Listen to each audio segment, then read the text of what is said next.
किसी गांव में एक साधु रहता था जो दिन भर लोगों को उपदेश दिया करता था। उसी गांव में एक नर्तकी थी जो लोगों के सामने नाचकर उनका मन बहलाया करती थी। एक दिन गांव में बाढ़ आ गई और दोनों एक ही साथ मर गए। मरने के बाद जब ये दोनों यमलोक पहुंचे तो इनके कर्मों और उनके पीछे छिपी भावनाओं के आधार पर उन्हें स्वर्ग या नरक दिए जाने की बात कही गई। साधु खुद को स्वर्ग मिलने को लेकर पूरा आश्वस्त था। वही नर्तकी अपने मन में ऐसा कुछ भी विचार नहीं कर रही थी, क्योंकि नर्तकी को सिर्फ फैसले का इंतजार था। तभी घोषणा हुई कि साधु को नरक और नर्तकी को स्वर्ग दिया जाता है। इस फैसले को सुनकर साधु गुस्से से यमराज पर चिल्लाया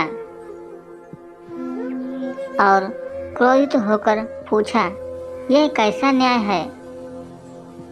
फिर महाराज बोले, मैं जीवन पर लोगों को उपदेश देता हूँ और मुझे नरक नसीब हुआ, जबकि यह स्त्री जीवन भर लोगों को रिझाने के लिए नाचती रही और इसे स्वर्ग दिया जा रहा है।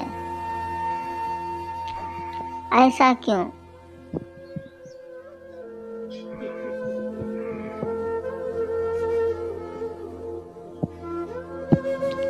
फिर परमात्मा यमराज बोले, शांत भाव से उत्तर दिया, यह नर्तकी अपना पेट भरने के लिए नाचती थी, लेकिन इसके मन में यही भावना थी कि मैं अपनी कला को ईश्वर के चरणों में समर्पित कर दूं, जबकि तुम उपदेश देते हुए भी यह सोचते थे कि काश तुम्हें भी नर्तकी का नाच देखने को मिल जाता।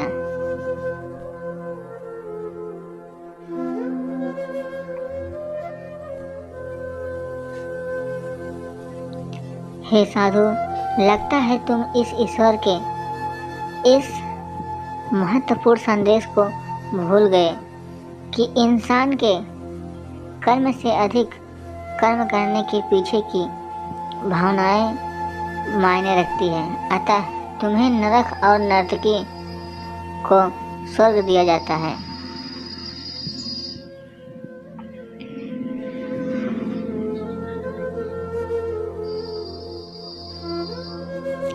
मित्रों, हम कोई भी काम करें उसे करने के लिए पीछे की नीयत साफ होनी चाहिए, अन्यथा दिखने में भले लगने वाले काम भी हमें पुण्य की जगह पाप का ही भागी बना देंगे।